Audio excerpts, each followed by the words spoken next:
Yo, part 2. We're gonna keep going through Numbers. Here we go.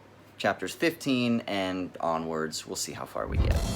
Yo, what up? Welcome back to the Apostate Bible read-through. I'm Austin. I am picking up in Numbers again where we left off in the last video. Like I said, I'm uploading 2 at a time right now because I took a little bit of time off just because I've been too fucking busy. But here we go, starting with chapter 15. In chapter 15, you get some repetition of laws that we saw before in Leviticus about what types of offerings are going to be required when they do enter into the promised land. Sin offerings, right? But there's one sort of interesting addition here. It's the unintentional sins. It's when you unintentionally do something that is against the law and you're not really aware of it. Is there some sort of recourse for that? And of course there is, because the law, the codes here are pretty fucking extensive. Like, there's really not much that you can say, well, what if X happens? Yeah, there are commentaries on the law that try to expand on things, because not literally every single piece of minutia, like what happens if I accidentally walk down the street under these circumstances and I trip in this way and I bump into someone and I accidentally grope them, but I did it with anger in my heart towards my... I mean, you can create the most ridiculous scenario possible. And interestingly enough, in the commentaries on Torah, a lot of these things are pursued. But in Torah, in terms of generally kind of laws, what happens under these circumstances, what happens with this, with that, based on trying to address society at that point, pretty much everything is covered. So there's a recourse. If you unintentionally sin, there's a way to make up for it, right? So yeah, that's all good. Then the next bit is about what happens if you break the Sabbath. And there's a person who is gathering sticks on the Sabbath, and Yahweh says, put him to death, take him outside the city and stone him.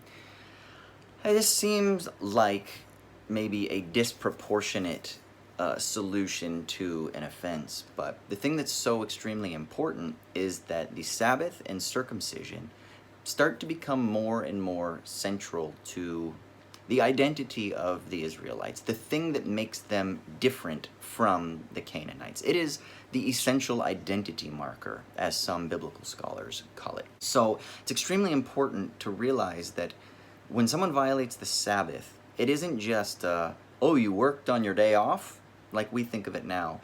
It is a disrespectful violation of the people and therefore of God by basically saying, you know, we don't care about, or I don't care about my identity and my place within the promise that has been given by God to Abraham all the way through the fathers, and that now applies to us.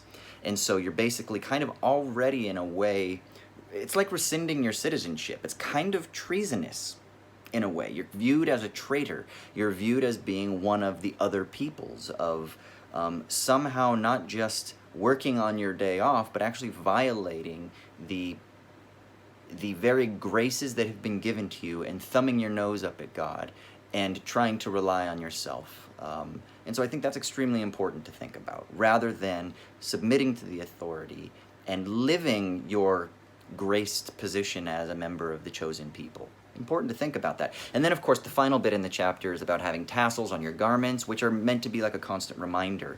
You know, that again is not... It's not that you do that in order to earn favor with God, but you do that to remember and to remind yourself who you are and to remind yourself of your place in God's chosen people as the unique, as the set apart, as the holy. All right, next we get to the rebellion of Korah, which is basically a certain group of people who are rebelling against Moses. As again, you will see this constantly throughout the Old Testament. There's this constant rebelliousness that needs to be corrected or dealt with by Yahweh, right?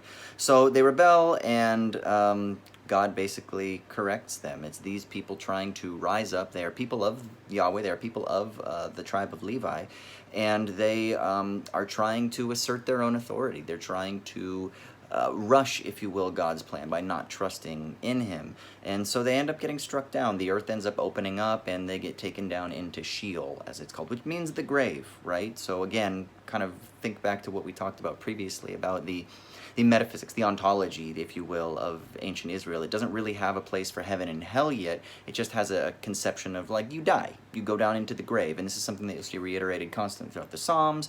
And you kind of start to slowly see the development of the notion of Hades, or in the New Testament, or some kind of idea of of an afterlife that is more robustly filled out. But at this point, you don't really get too much of that. It's just that you are kind of taken from the midst of the community. And so as you're thrown down into Sheol, you are removed from the community. And so you're removed from the blessings, and you're removed from your participatory involvement as one of God's chosen people, which is a huge condemnation.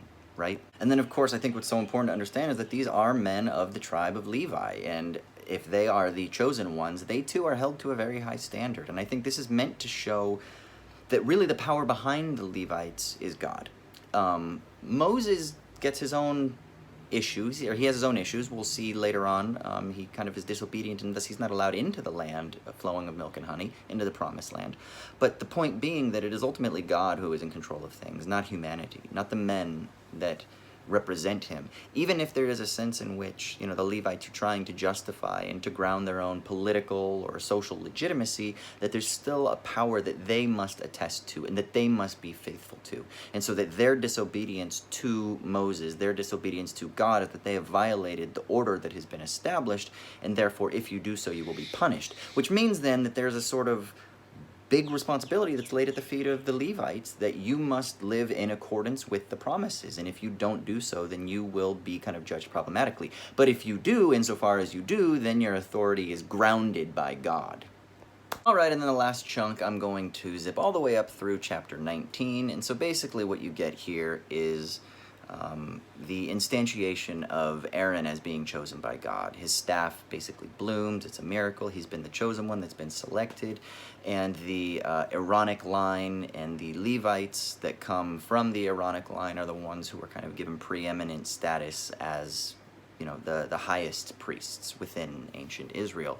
But what's really important here is that there is something unique about the Israelites. We talked previously about how there was kind of a census that was done to make all the tribes, except for the tribe of Levi, into warriors, right? Like certain amount of men over a certain age or between a certain age were set apart as being warriors for ancient Israel, but the Levites were not. And they might think that, oh, so the Levites have it easy, but no, their responsibilities are extremely high as well. And of course, we just talked about with the rebellion of Korah that if you fuck up, then you get thrown down into the grave. But also what we see is that the Levites don't get an inheritance. They don't get land because God is their inheritance. They are set apart for the ministry, let's say, of Holy Communion with God, to speak directly with God, and then to issue the laws and manage the laws and manage the sin offerings and kind of maintain stability and order. They're the administrators. They're the bureaucrats of ancient Israel, of the theocracy of ancient Israel. And so their responsibility is not to tend to the land or to worry about raising cattle or anything like that. Their responsibility is to the ministry, to the theological ministry. And then that is why they receive certain offerings. That is why things are given to them, so that they can focus simply on being administrators. I think that's extremely important for us to consider. Okay, so I'm going to stop there. We're going to pick it up. I'm going to come back either tomorrow or the next day, and I'm going to upload. I'm going to start to get back into the habit again. I know I say this every once in a while, but life's fucking busy, man. I got all kinds of shit going on. But they're going to keep coming, so like, subscribe, comment, notifications, all that stuff. Share with your friends, get them involved, and let's keep powering through as we read the Bible through in a year. All right, later peeps. Love you.